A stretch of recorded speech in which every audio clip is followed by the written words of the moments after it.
unidad didáctica número 3 de la unidad curricular Comunicación, Información y Movimientos Sociales. El enunciado es las prácticas comunicacionales y el manejo de la comunicación e información y los movimientos sociales. A mí me correspondió el punto número 2, discursos y prácticas comunicacionales. Dos puntos, la oralidad, la escritura, la comunicación alternativa y los movimientos sociales. En el caso de la unidad didáctica 3 y el punto 2 de los discursos y las prácticas comunicacionales, tenemos que decir que el discurso es un evento comunicativo social que incluye los elementos de la lingüística.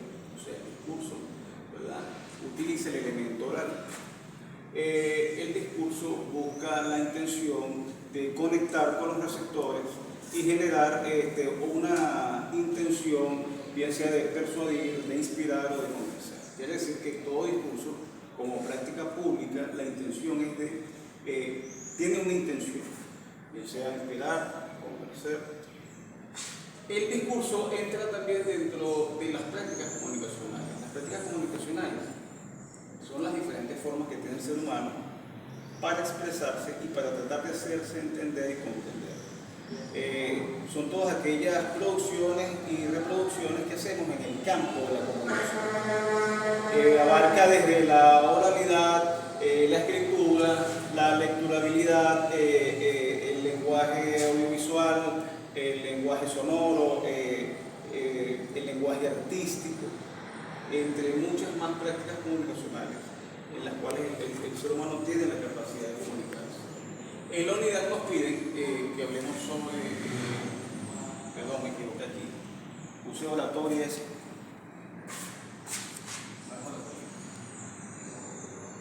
orabilidad.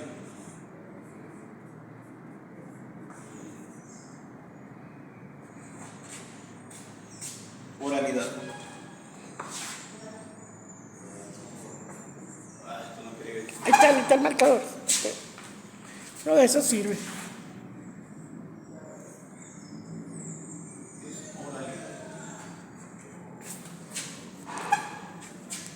La oralidad lingüística está íntimamente relacionada con el sistema fonador humano. Es la capacidad que tenemos los seres humanos de comunicarnos oralmente.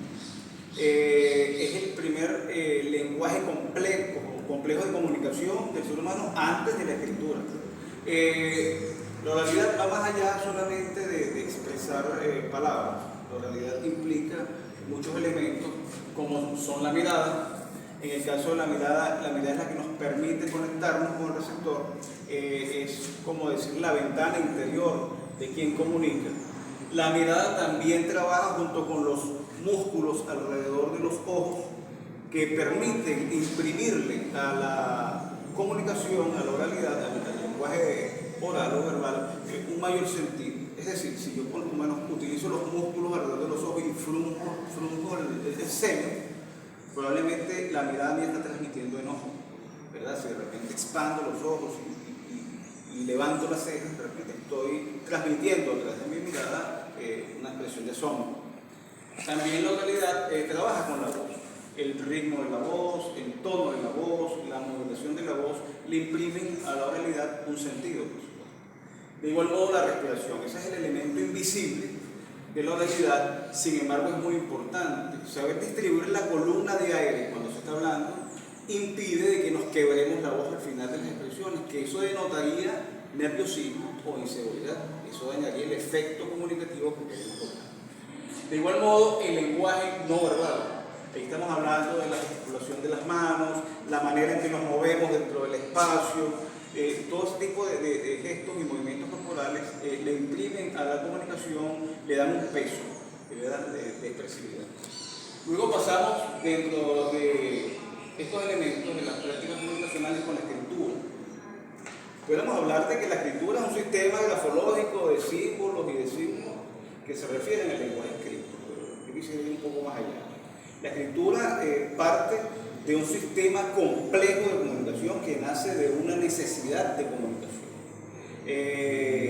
La escritura, podemos decir, que es la representación visual del pensamiento. Los estudios indican de que la escritura tiene sus inicios en el 3600 o 4000 a.C. con la civilización sumeria. La escritura partió allí de la necesidad contable, cuando comenzaron a realizar intercambios en toda la península arábica, los comerciantes. Cuando introducían el ganado a los corrales, ellos tenían unas jarras, unos cántaros de barro que llamaban bullas, al cual le introducían, según entraba cada ganado al corral, si entraba un ganado al corral, introducían dentro de la bulla, dentro de la jarra, una bolita de barro llamada bulis. O sea que si entraron 10 ganados, 10 bulis. Lo acercaban y luego cuando ese ganado llegaba a destino, rompían la bulla y el ganado que tenía que salir era la misma cantidad de los bulis, de las bolitas, de las esferas, algo muy ingenioso. Por supuesto, luego comienzan a esas bullas a imprimirle caracteres y símbolos, por lo menos porque no todo era ganado. Si se trataba de especias, le marcaban una especie, si se trataba de telas, si se trataba de incienso, de mirra, etc.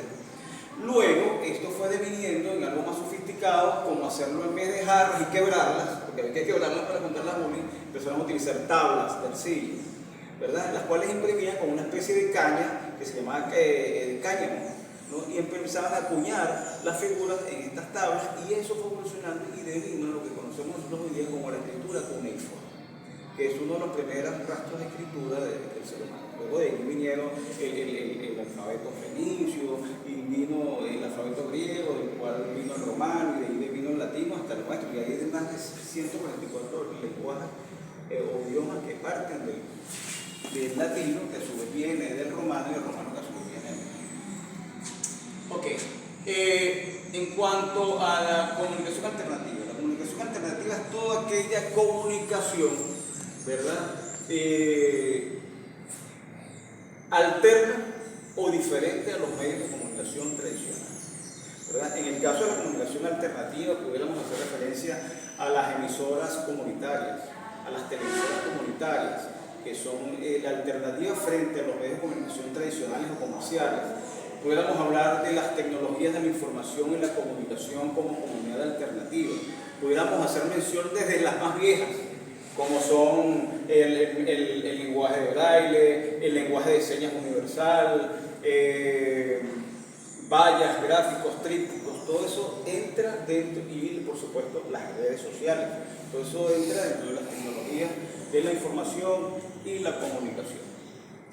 En el tema de los movimientos sociales, pudiéramos decir que un movimiento social es la agrupación de sujetos o de actores sociales que se reúnen bajo un propósito para alcanzar una meta, ¿verdad? Los movimientos sociales en América Latina y el mundo resurgieron en los años 60, 70 y 80. Podemos decir que los movimientos sociales nacen de la necesidad de ser visibilizados, de ser escuchados, nacen de la injusticia social, nacen con el propósito de alcanzar beneficios. A lo largo de la historia hemos tenido movimientos sociales como movimientos estudiantiles, movimientos feministas, movimientos obreros, movimientos ecologistas. Por supuesto, todos los movimientos sociales requieren de la cobertura de los medios de comunicación para ser visualizados. Pero tenemos que tomar en cuenta algo, que los medios comerciales de comunicación por lo general los excluyen, al menos de que se sucedan acontecimientos mediáticos allí, y por supuesto a ellos les genera renta. Del resto son muy pocos cubiertos los movimientos sociales por los medios tradicionales de comunicación. En tal sentido, el internet, las redes sociales pasan a ser y las TIC pasan a ser una herramienta fundamental que no genera costo, que puede ser hasta global como el internet, para los movimientos sociales. Podemos recordar el caso del 11 de abril del 2002 con la salida del presidente Hugo Chávez Frías del golpe de Estado. Allí los medios tradicionales de comunicación evadieron la realidad, lo que estaba sucediendo en el país, la disfrazaron con la programación ordinaria, y fue allí cuando las TIC, los mensajes de texto, los grafitis, las pancartas, el radiobemba y las llamadas telefónicas representaron la comunicación alternativa para traer a Chávez de nuevo al poder. Lo mismo pasó en el 2001, el 19 de diciembre de 2001, con la salida forzosa del presidente Fernando de la Rúa. Allí tuvo una movilización de de comunicación alternativa, el internet, los chats, para promover que más cantidad de gente se uniera a esa movilización social que obligó al presidente a abandonar el poder. Lo mismo pasó con la primavera árabe, donde un vendedor ambulante se autoinmoló porque la policía le robó la mercancía. Esto pasó por todas las redes sociales y eso creó toda una movilización en los países árabes, como la salida de Egipto de Mubarak, en Libia la salida de Muammar Gaddafi, en Yemen pasó lo mismo. Podemos hablar también de los foros sociales en el 2001 de Sao Paulo, Brasil. Eso ha tenido una gran cobertura a nivel mediático, gracias a la comunicación alternativa. Igualmente con el movimiento zapatista. Fue creado en 1994, pero de todos los movimientos sociales el que más provecho le ha sacado a la internet, y ellos representan en realidad un mensaje para los movimientos sociales que están luchando en contra del neoliberalismo. Entonces, lo que queremos decir con todo esto es que los movimientos sociales requieren y necesitan ir a la par de la mano de los medios de comunicación, por supuesto, para lograr su mayor efectividad y presencia dentro de la sociedad. Hasta aquí la posición. Sí, eso